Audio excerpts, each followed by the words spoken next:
Bonsoir et bienvenue dans ce culte de longue veille de Noël.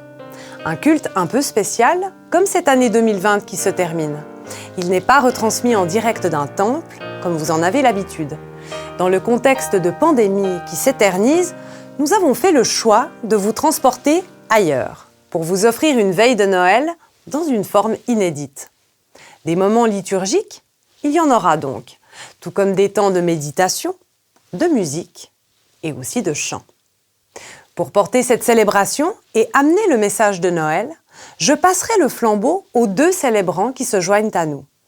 Carolina Costa, pasteur à l'église protestante de Genève et Oulab, et Matteo Silvestrini, pasteur lui aussi, mais à l'autre bout de la Suisse romande, à Villeray, dans le Jura bernois. Ils seront accompagnés de la chanteuse Flavie Crisinel et du musicien et chanteur Nathanaël Morier. Quant à moi, je vous retrouverai tout au long de cette heure, accompagné d'invités qui partageront leurs convictions pour cette nuit de Noël. Bonsoir à toutes et tous et bienvenue. Bonsoir. Ce soir, l'Église réformée de Suisse romande vient à vous, par-delà vos écrans, pour vous annoncer une bonne nouvelle, réchauffer les cœurs et donner confiance en cette nuit de Noël. Ce soir, nous t'annonçons que, où que tu sois, Qui que tu sois, quel que soit ton parcours de vie, ta condition sociale, ton origine, ton âge, ton identité de genre, ton orientation affective et sexuelle, ta couleur politique, ton physique, ton état de santé, tes convictions ou tes doutes, tu es accueilli tel que tu es, aimé infiniment et sans condition. de la part du Dieu de tout amour qui est Père, Mère de tout amour, Fils, Fille de tout amour, et du souffle sacré de l'Esprit Saint. Amen. Ce soir, pour entrer dans ce culte de longue veille de Noël, nous vous proposons d'entrer en communion avec nous par-delà vos écrans. Si vous pouvez trouver une bougie chez vous, on peut l'allumer ensemble.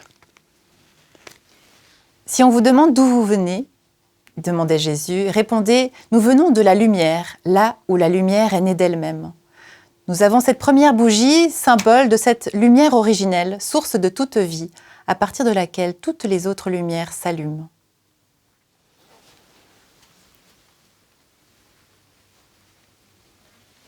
Et à partir de cette première lumière, nous allumons une première bougie, en communion avec tous ceux qui n'ont pas pu se joindre à nous pour ce moment, et aussi tous ceux qui ne pourront pas se joindre à vous pendant ces fêtes de Noël, pour rester en communion au-delà du visible. Nous allumons une deuxième bougie, en signe de communion avec les êtres chers que nous avons peut-être perdus cette année ou depuis plus longtemps, et qui nous manquent toujours pendant ces périodes de fête. Cette bougie est le signe de notre communion par-delà le visible, dans l'amour qui demeure toujours. Et à partir de la première lumière, nous allumons cette troisième bougie, en communion avec tous les enfants à venir, ceux qui vont naître en cette fin 2020, ceux de 2021 et les suivants, en communion avec tous ceux qui vont venir, avec la vie qui continue par-delà les générations, gage d'espoir pour l'humanité entière.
Et je vous invite à entrer librement dans un temps de prière de louange. Dieu de tout amour, nous voulons te bénir et te remercier. Nous avons confiance en toi. Tu nous dis que nous n'avons rien à craindre, que même si le monde entier chancelle, tu ne nous abandonnes pas. Même si tout s'écroule autour de nous, tu nous maintiens en vie, debout, en marche, car tu es le vivant, la vivante, envers et contre tout. Toi qui pourvois et nous combles de bénédictions, tu comptes sur nous pour être les témoins de ta présence. Amen. Oui, dire merci à Dieu aujourd'hui, ce n'est peut-être pas si facile que ça. Nous avons entendu ce qu'il nous promet. Et nous savons que Noël est la fête de la joie, la fête de la lumière, la fête de la reconnaissance. Mais être reconnaissant pour qui? Pourquoi? Et nous vous invitons alors à entendre un possible chemin à parcourir.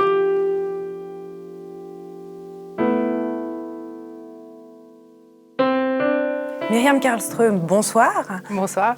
Vous êtes psychologue de formation, chrétienne engagée dans l'Église réformée vaudoise.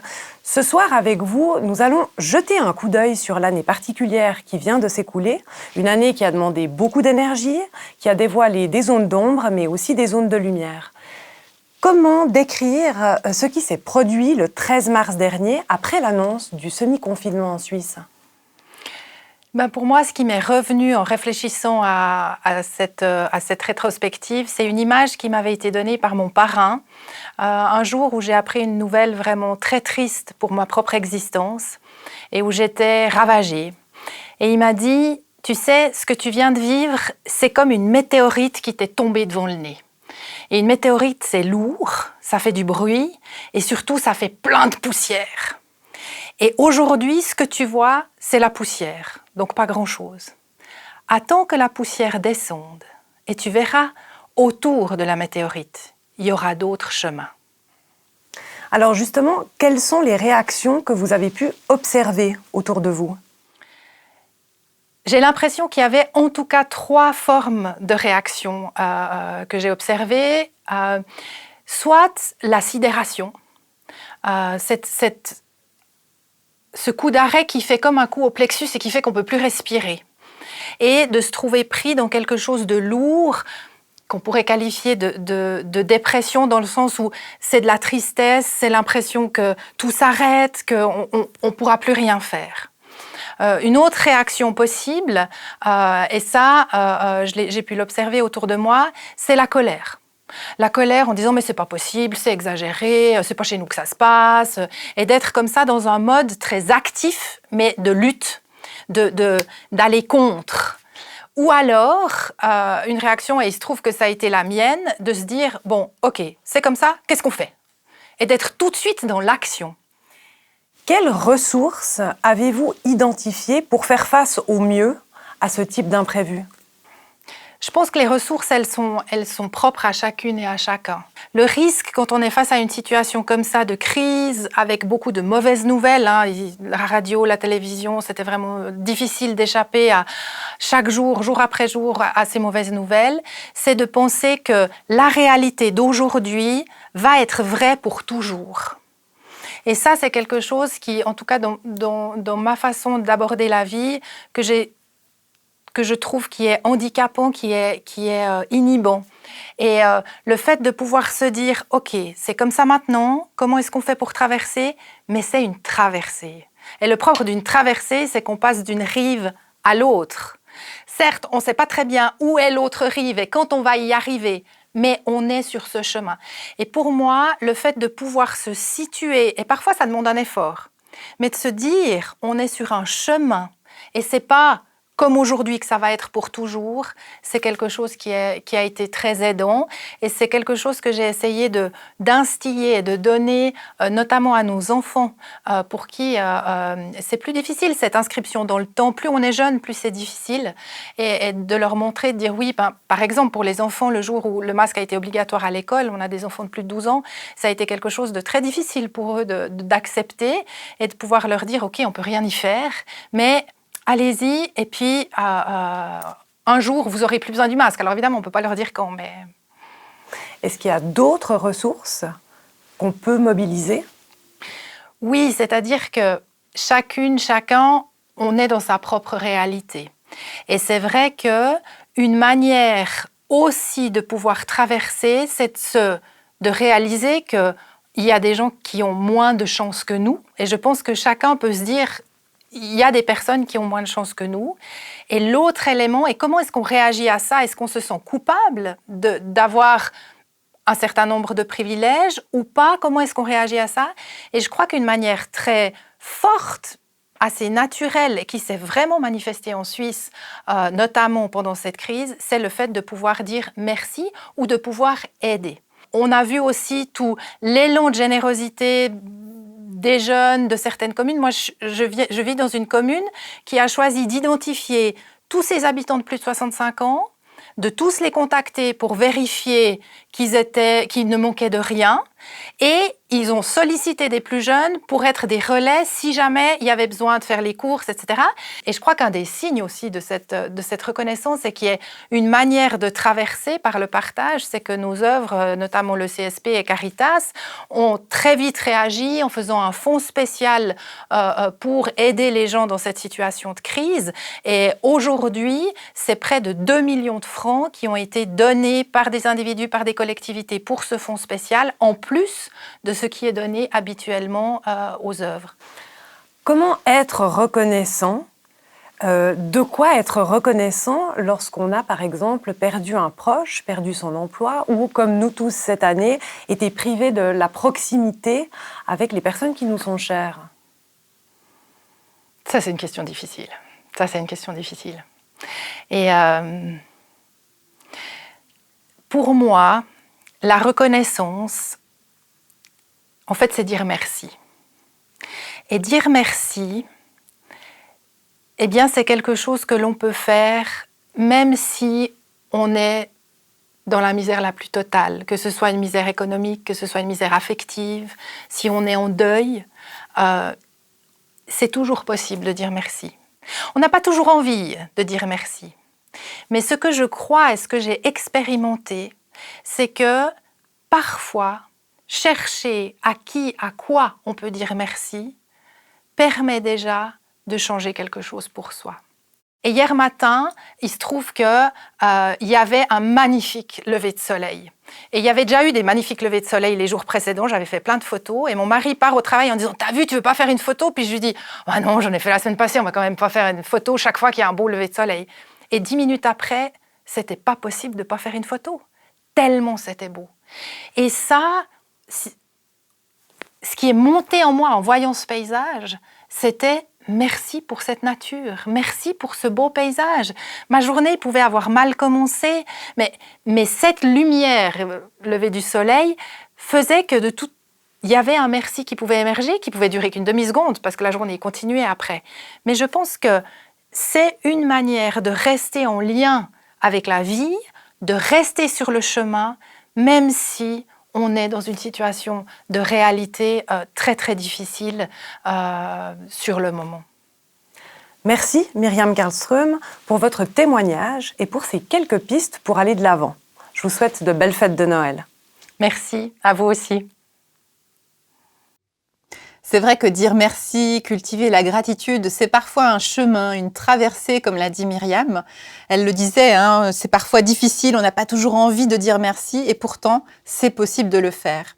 Alors, on voudrait vous proposer un temps maintenant de quelques secondes, revisiter cette année pour vous et chercher des sujets, des objets de reconnaissance, parce qu'il y en a certainement.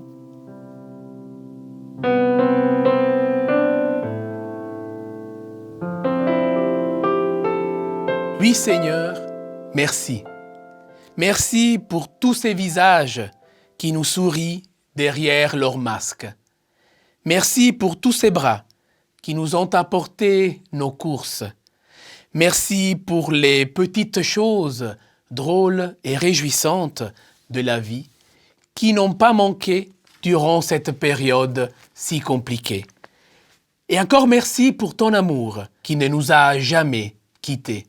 Car tu es vie, tu nous donnes et nous insuffles la vie, nous te louons. Tu es lumière, tu nous éclaires et nous réjouis par ta lumière. nous te louons. Tu es joie. Tu as déposé au fond de nos cœurs cette joie imprenable. Nous te louons. Tu es espoir, tu traces et prépares nos sentiers. Nous te louons. Tu es amour, source de tous les amours. Nous te louons. Amen.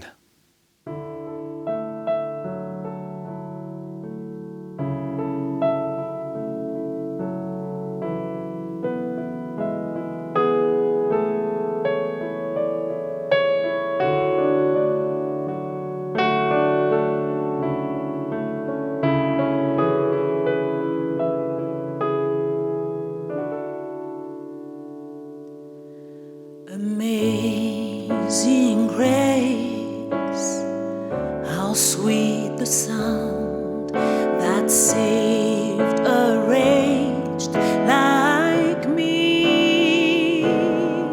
I once was lost, but now I'm found, was blind, but now I see.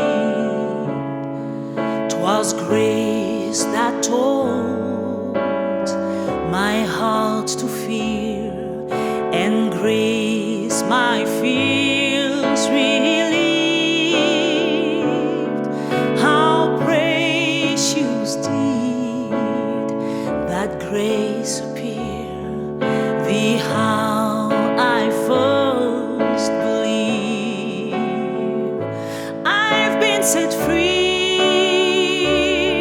from my past, my mistakes. I've been set free. All that burden I couldn't carry anymore, you took on your shoulders, kneeled down on the cross. The Lord has promised good to me. His word my hope secures. He will my shield and portion be, as long as life endures. I've been set free from my past, my mistakes. I've been set free. All that burden I couldn't carry anymore, you took on your shoulders, kneeled down on the cross. I've been set free from my past, my mistakes. I've been set free. All that burden I couldn't carry anymore, you took on your shoulders and you set me free. Quand nous aurons pendant 1000 ans célébrer ses louanges, nous pourrons comme au commencement lui offrir nos hommages, lui offrir nos hommages.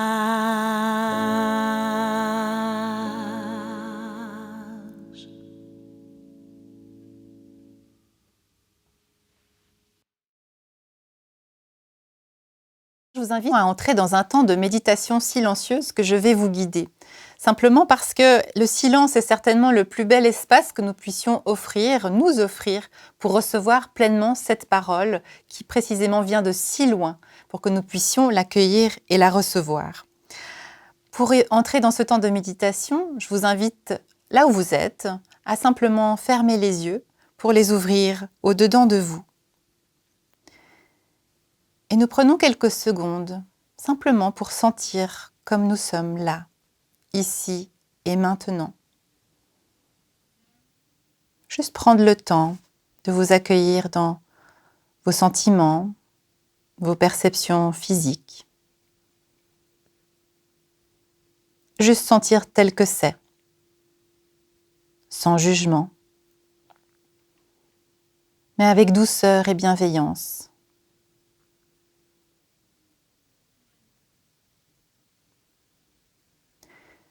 Peut-être pouvez-vous imaginer autour de vous, plus grand que vous, comme la présence d'une mère ou d'un père du ciel qui est là, près de vous et qui vous entoure.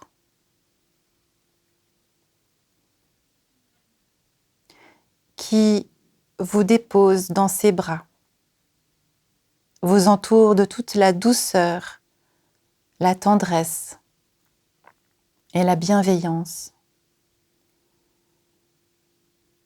Et dans ses bras, simplement, vous asseoir et vous abandonner.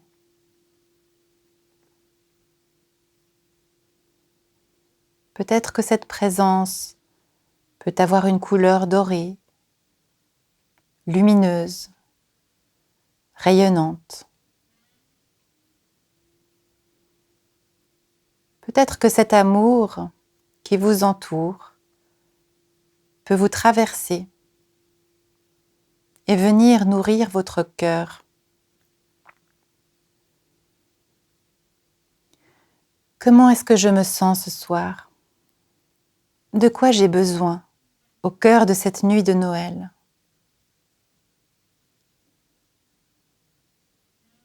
J'ai besoin d'une parole d'espérance, d'encouragement, de relèvement, de consolation, de tendresse, de réconciliation.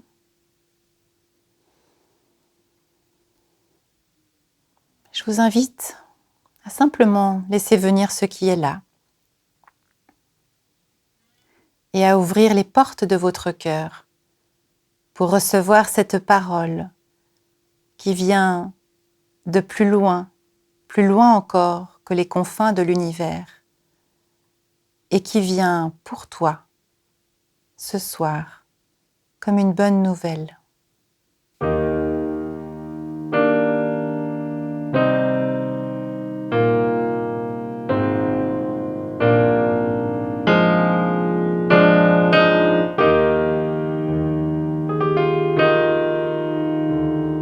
Au commencement, la parole. La parole est vers Dieu. La parole est Dieu. Elle est au commencement avec Dieu. Tout existe par elle, sans elle, rien. De tout être, elle est la vie. La vie est la lumière des humains. La lumière brille dans les ténèbres et l'obscurité, mais les ténèbres et l'obscurité ne peuvent la saisir. Un jour, un homme envoyé de Dieu paraît, son nom est Jean. Il vient comme témoin pour rendre témoignage à la lumière, afin que tous y adhèrent avec lui. Il n'est pas lui-même la lumière, mais le témoin de la lumière. La parole est la lumière véritable qui éclaire tout être humain. Elle est dans le monde et le monde existe par elle. Mais le monde ne la reconnaît pas. Elle vient chez elle, pourtant les siens ne la reçoivent pas. Mais à celles et ceux qui la reçoivent, à celles et ceux qui croient en son nom, elle donne le pouvoir d'être enfants de Dieu. Non pas mis au monde par le sang ou la chair, ou par une volonté humaine, mais par Dieu. la parole elle-même prit chair, elle a fait sa demeure parmi nous. Nous avons vu sa présence, pleine de grâce et de vérité, par son Fils. Jean lui rend témoignage lorsqu'il crie « C'est de lui dont j'ai parlé lorsque j'ai dit « Lui qui vient après moi est pourtant passé devant moi, parce qu'avant moi, il était. » De sa plénitude, nous recevons grâce sur grâce. La Torah, les paroles de vie, nous ont été données par Moïse.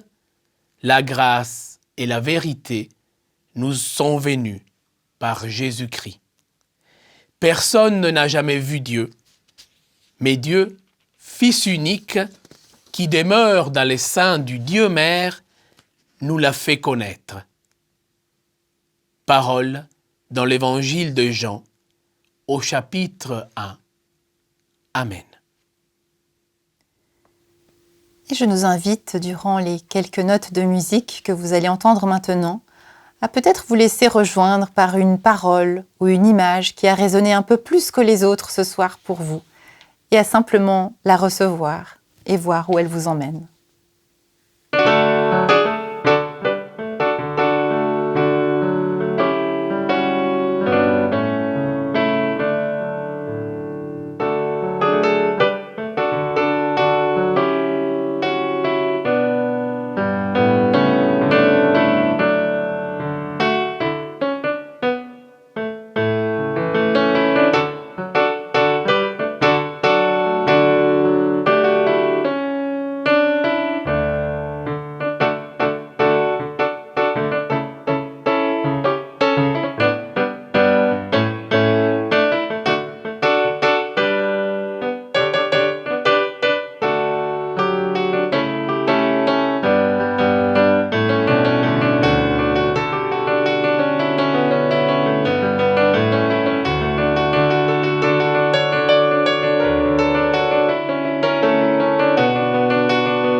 Alors nous venons d'entendre ce soir le récit de Noël dans l'Évangile de Jean.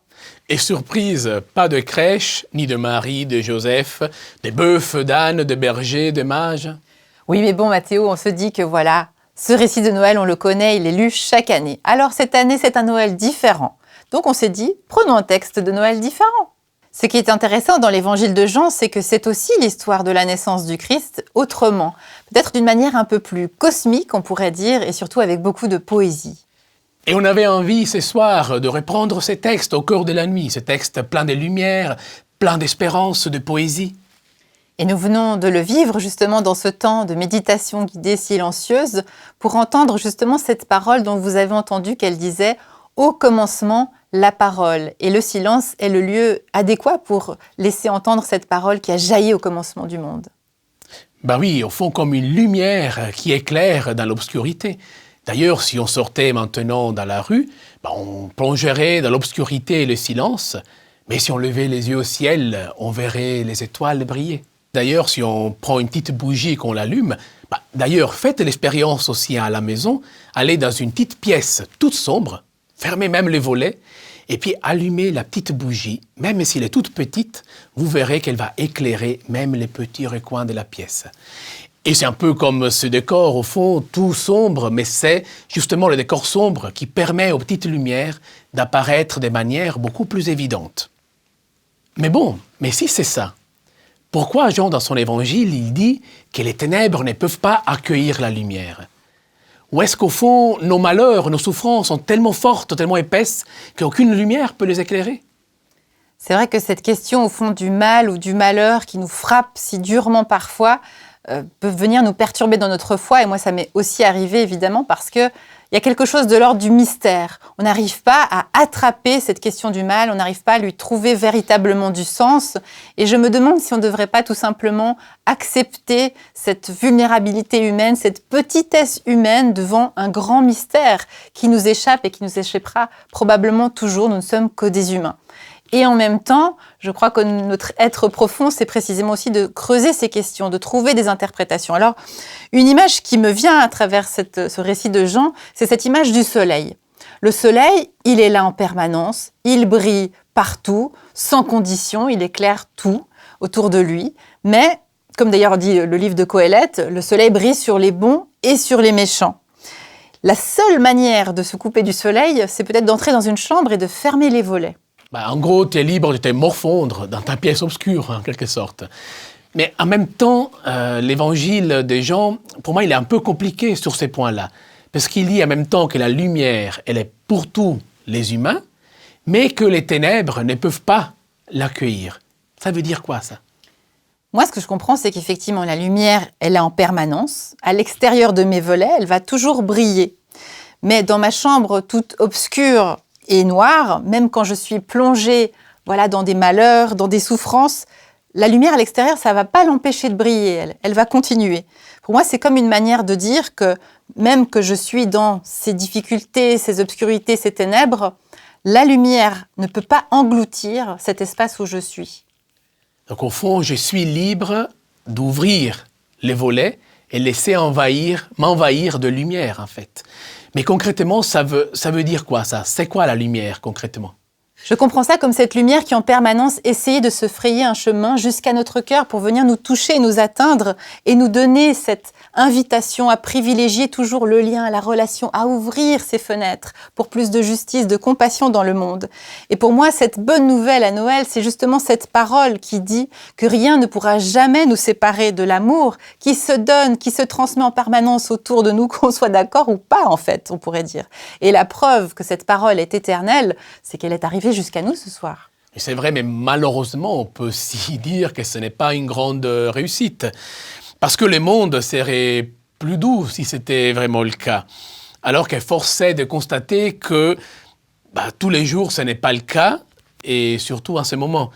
Alors, désolé de freiner ton enthousiasme, chère Carolina, mais il faut reconnaître que Jean est assez réaliste finalement quand il dit que le monde a reçu cette parole de vie et de lumière, mais que le monde ne l'a pas reconnue, ne l'a pas écoutée. Et quand on voit les injustices, quand on voit les souffrances, les égoïsmes, tous ces malheurs qui parcourent la terre, on ne peut que constater que l'amour ne règne pas partout, ou que le monde n'a pas ouvert les volets, si je reprends ton exemple. C'est sûr, je suis d'accord avec toi, Mathéo, évidemment. Et probablement, on ne prend pas assez au sérieux et ça nous dérange un peu peut-être ce verset justement de l'évangile de Jean, mais qui vient nous rappeler que oui, l'être humain est capable du pire et du meilleur. Et que ce sera en fait toujours le cas. Que toi et moi, Mathéo, nous ne sommes pas parfaits. Voilà, comme chaque être humain, nous sommes imparfaits, nous blessons, que d'ailleurs on le fasse intentionnellement ou pas d'ailleurs. Et en même temps, Jean dit quelque chose de fort, c'est que toute personne qui accueille cette parole dans sa vie, il est donné le pouvoir de devenir enfant de Dieu. Et qu'est-ce qu'un enfant sinon celui qui fait confiance et qui décide d'apprendre cette parole d'amour, d'apprendre à la cultiver, d'apprendre à la développer, d'apprendre à aimer.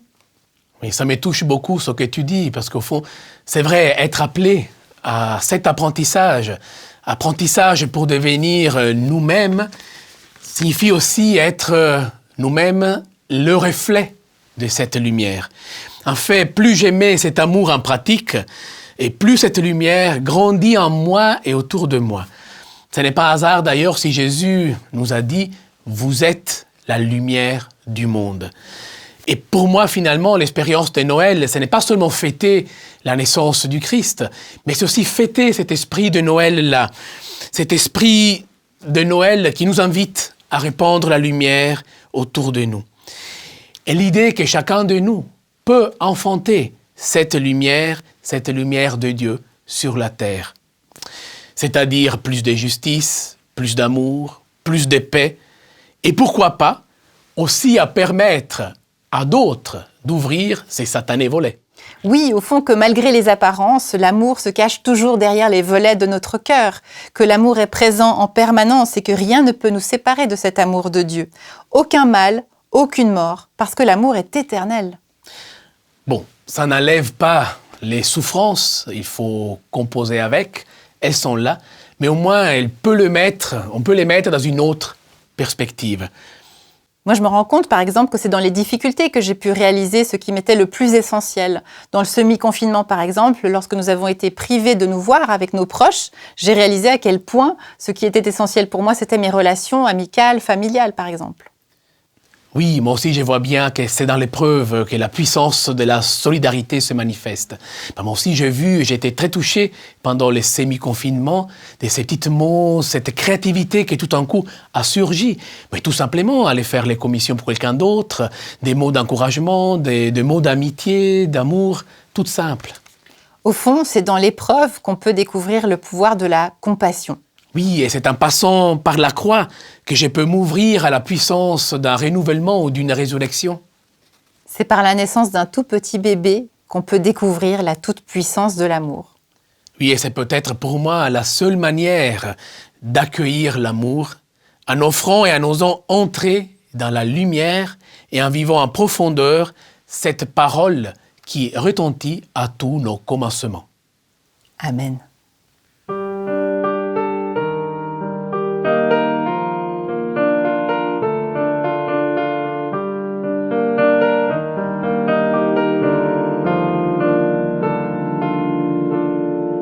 Un jour, l'amour pour nous trace un chemin que nous suivrons.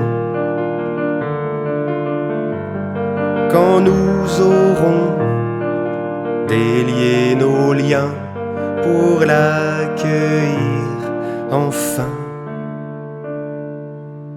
Oser élever plus haut cette conscience, un homme nouveau s'en vient.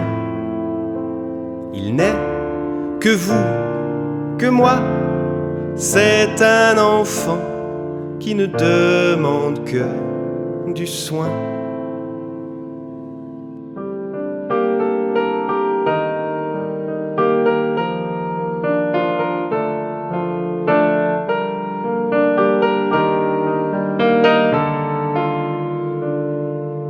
Un jour, la vie, pour nous, trace un destin que nous suivrons. Quand nous aurons délié nos mains pour l'accueillir enfin. Osez entrer ici, dans la lumière, laissez-vous porter enfin. Osez ôter un jour tous vos repères, ne vous jugez plus sans fin.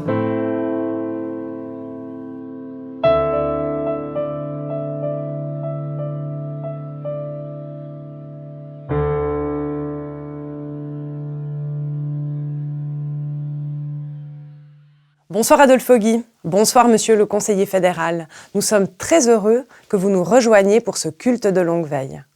Pas besoin de vous présenter, mais je rappelle tout de même que vous avez été président de la Confédération à 2 reprises. Si vos engagements politiques sont connus, il y a une image qui est restée dans nos mémoires, celle de vos vœux pour l'an 2000 à Kandersteg. L'ouragan Lothar venait de traverser la Suisse au lendemain de Noël.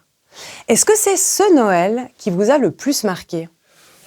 Il y a deux Noëls qui ont été marquantes en ce sens, qui ont gravé la mémoire d'Adolphe Guy. L'un, c'était celui-là que vous venez de mentionner, Guy, devant le tunnel du Lötschberg, avec le sapin à Kandersteg. Cet arbre a valeur de symbole. Pour nous tous, il résistera aux tempêtes, comme la Suisse pendant ce siècle. Peut-être les gens ont rigolé, mais confirmé, Ces images sont restées dans les têtes des Suisses. On me rappelle toujours avec le sapin, une branche pour les vieillards, une branche pour les sportifs, une branche pour les jeunes, une branche pour ceux qui travaillent, etc., etc., etc. Je crois que le message a bien passé. On a rigolé, mais c'est resté dans les mémoires des Suisses. Et deux, naturellement, quand j'étais petit, quand j'étais enfant, quand j'étais gamin, le sapin avec les feux lumineux et naturellement au pied du sapin, les cadeaux. Ça, c'est les deux choses qui restent gravées dans ma mémoire, des choses que je n'oublierai jamais. Mais pourquoi ce Noël d'enfant vous a-t-il le plus marqué? C'est mon père qui était forestier, mon frère, j'étais avec mon père dans le forêt, chercher le sapin, et j'ai pas pu voir comment maman a préparé le sapin. On devait rester en dehors de la chambre où elle a préparé le sapin, naturellement avec les cadeaux. Et c'était une attente qui durait, qui était trop longue parce qu'on voulait voir le sapin, mais on voulait aussi avoir des cadeaux. On n'était pas riches. Je ne viens pas d'une famille qui avait beaucoup de moyens. C'était des petits cadeaux, mais bien choisis par mes parents, bien choisis par ceux qui voulaient me donner quelque chose. Et ça, c'était cette attention vis-à-vis de ce petit Augie, cette gentillesse, cette chaleur humaine qui m'a touché et qui est restée dans mon cœur. Vous rappelez-vous de l'un de ces cadeaux? Oui, l'un c'était un luge. Et après, c'était des skis que j'ai reçus. Et c'était un effort considérable de mes parents d'acheter le luge et des skis.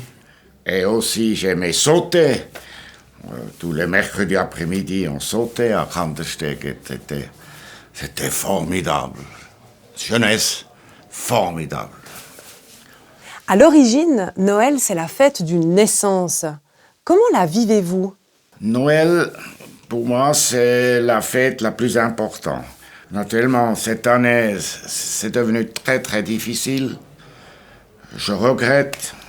On ne peut pas vivre comme d'habitude. Il faut s'adapter à la situation qui pèse. Alors, cette année, je vais bien sûr à l'église si je peux.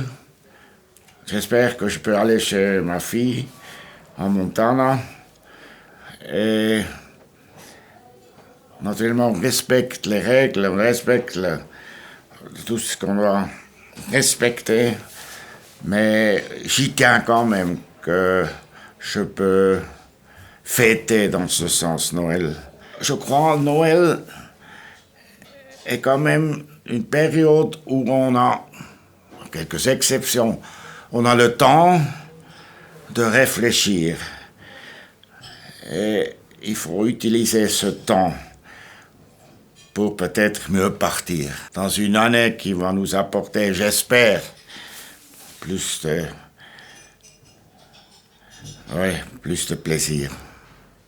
Cette année 2020, la solidarité n'a pas connu de trêve. Est-ce que cette situation vous a particulièrement touché?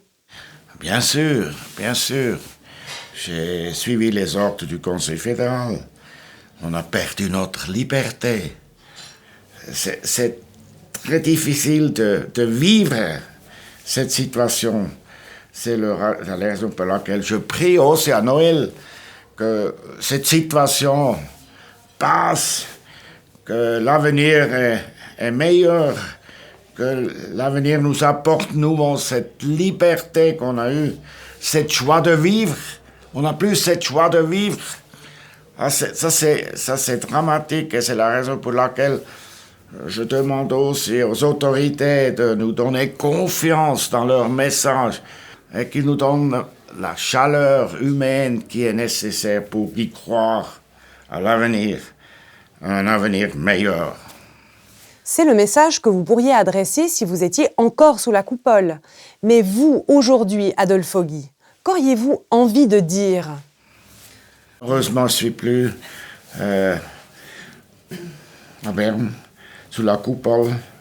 Alors, moi, je prierai pour l'avenir de la Suisse, pour ma famille.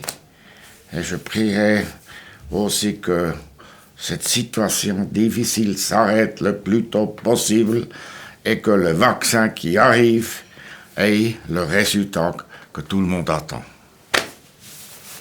Adolphe Guy, merci beaucoup d'avoir partagé vos convictions. Je vous souhaite de belles fêtes de Noël.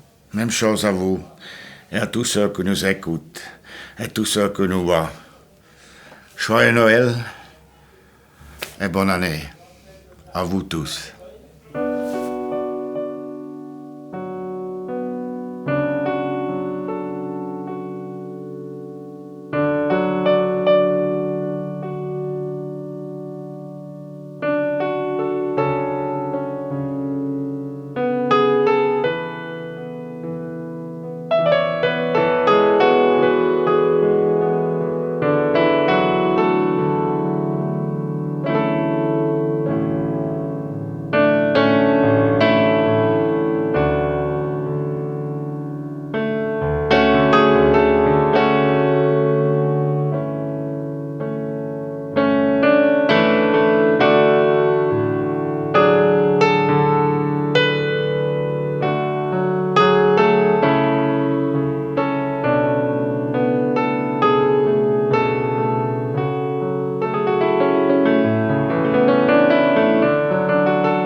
Priez pour que notre avenir soit meilleur.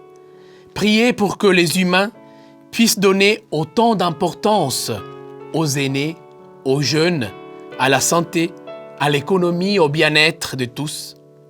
Oui, nous pouvons nous aussi prier pour un meilleur avenir. Je vous invite donc à la prière, inspirée des paroles de l'évangile de Noël. Nous allons répéter un refrain durant cette prière, accompagné d'une phrase musicale. Libre à vous de la dire avec nous dans le silence de votre cœur ou à haute voix. Seigneur, force de vie et de courage, ta lumière éclaire tous les humains. Seigneur notre Dieu, force de vie et de courage, ta lumière est là pour nous éclairer et nous réchauffer. Remplis de ta lumière, nous pouvons faire sortir nos rêves et nos enthousiasmes. Avec nos rêves qui ne mourront jamais, nous pouvons parier sur nos forces et nos projets de vie. Seigneur, force de vie et de courage, ta lumière éclaire tous les humains. Seigneur notre Dieu, toi qui nous appelles à la solidarité, à la sororité et à la fraternité, donne-nous d'oser laisser briller notre lumière pour agir et témoigner de ta tendresse dans le monde. Dans la situation actuelle, nous pouvons nous sentir démunis, découragés, voire incapables d'avancer et perdus, surtout quand nos rêves se sont effondrés. Seigneur, force de vie et de courage, ta lumière éclaire tous les humains. Seigneur, écoute alors notre prière, qui naît du plus profond de notre âme et qui monte comme un cri jusqu'aux oreilles de ton cœur. Nous avons besoin de ton réconfort, de ta confiance, de ta force, de ta guérison, de ta lumière, de ta compassion sur toute la surface de la terre. Nous voulons te remettre ce soir, dans nos cœurs unis d'humains, indépendamment de notre religion, une prière universelle d'amour pour tout le personnel médical, les soignantes, les ambulanciers, les ambulancières, en particulier celles et ceux qui sont au front chaque jour contre le Covid. Seigneur, force de vie et de courage, ta lumière éclaire tous les humains. Seigneur notre Dieu, nous te remettons aussi tous les patients malades physiquement et psychologiquement, les personnes en fin de vie, ici et partout ailleurs. Entoure leurs familles et leurs proches de ta tendresse, ainsi que celles et ceux qui sont hospitalisés. Nous te confions toutes les personnes qui, par leur travail de proximité, sont en première ligne pour aider et pour prendre soin de nous et de toutes celles et ceux qui travaillent dans l'ombre et mettent de la lumière partout. Seigneur, force de vie et de courage, ta lumière éclaire tous les humains. Seigneur, nous te remettons les jeunes et les enfants pour que leurs rêves puissent se réaliser, pour que nous puissions toujours leur donner l'essentiel, des cadeaux simples mais bien choisis, pour les aider à devenir des adultes accomplis, attentifs aux besoins de toutes et de tous. Seigneur, force de vie et de courage, ta lumière éclaire tous les humains. Seigneur Dieu, toi tout-puissant d'amour, préserve notre capacité à goûter dans l'instant présent le fait que nous soyons vivantes et vivants. Aide-nous à voir avec les yeux du cœur tous tes dons de bonté, de beauté, de joie malgré tout, de rire, de pleurs, de justice, de compassion, de paix et d'amour. Merci de nous accompagner et de ne jamais nous abandonner. Car Dieu est amour et quiconque aime est enfant de Dieu et connaît Dieu. Et c'est uni dans un même souffle, d'un même cœur, que nous pouvons librement dire ensemble la prière que le Christ nous a enseignée avec quelques nuances pour le XXIe siècle. Notre Père et Mère qui es aux cieux, que ton nom soit sanctifié, que ton règne d'amour vienne, que ta volonté soit faite sur la terre comme au ciel. Donne-nous aujourd'hui notre pain de ce jour. Pardonne-nous nos offenses, comme nous pardonnons aussi à celles et ceux qui nous ont offensés. Ne nous laisse pas entrer en tentation, mais délivre-nous du mal.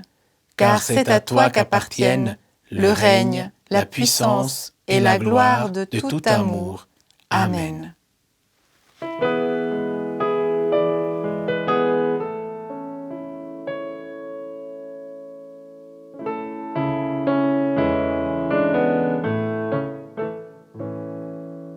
Voici Noël, ô douce nuit, l'étoile est là qui nous conduit.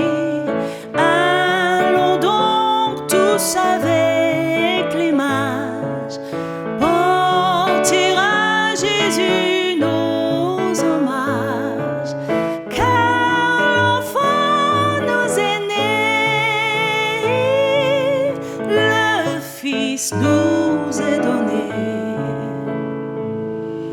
Voici Noël, ô douce nuit, Jésus est né, quel grand amour, c'est pour nous qu'il vient sur la terre, qu'il prend sur lui notre misère, à sauver nos aînés, le Fils nous est donné.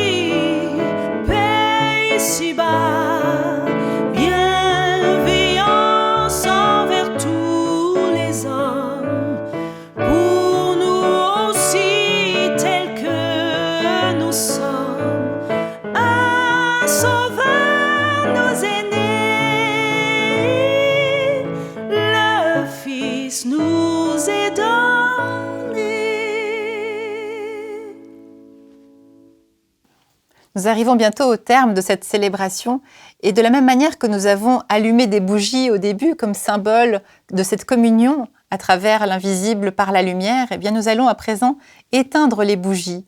Non pas parce que la lumière n'est plus là, simplement la lumière continue de briller autrement, avec plus d'espace. Et vous pouvez le voir, cette lumière maintenant se propage à travers ce souffle et cette fumée qui se propage partout. Vous êtes la lumière du monde. Et on n'allume pas une lampe pour la mettre sous la table, mais on la met sur le chandelier et elle éclaire toutes celles et ceux qui sont dans la maison. Puissiez-vous, en cette nuit de Noël, être porteur de cette lumière et de la propager partout autour de vous, pour être porteur de cette parole et de cette bonne nouvelle, de cet amour de Dieu. Et nous recevons la bénédiction de la part de Dieu. Vous êtes et nous sommes toutes et tous bénis de la part du Dieu de tout amour qui s'approche de nous par son Fils le Christ en ce soir de Noël. Recevons de sa part sa parole d'amour infinie et inconditionnelle. Que le Seigneur nous garde et nous conduise toujours dans sa lumière et dans sa paix, hier, aujourd'hui et demain. Amen.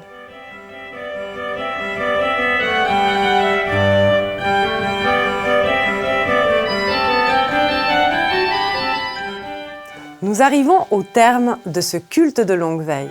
Merci à vous de l'avoir suivi. Dans quelques minutes, la messe de minuit. Je vous laisse avec Flavie Crisinel pour un dernier chant. Voilà plusieurs mois qu'il n'est plus possible de se réunir pour chanter. Nous avons donc souhaité l'associer à un enregistrement réalisé il y a 2 ans au Temple de Motier lors du culte de Noël avec la paroisse du Val de Travers, dans un moment où nous pouvions encore nous réjouir de nous retrouver pour chanter d'une même voix. Au nom de toute l'équipe protestante de RTS Religion, je vous souhaite à toutes et à tous de très belles fêtes de Noël. Ô peuple fidèle, Jésus vous appelle. Venez triomphant, joyeux, venez en ces lieux. Ô peuple fidèle, venez voir le roi des cieux. Que votre amour l'implore, que votre foi l'adore, et qu'elle chante encore ce don précieux. Là dans l'humble étable, froide et misérable, des bergers le grand amour lui forme une cour. Dans cette humble étable, accourez à votre tour, que votre amour l'implore, que votre foi l'adore, et qu'elle chante encore sa gloire en ce jour. Esprit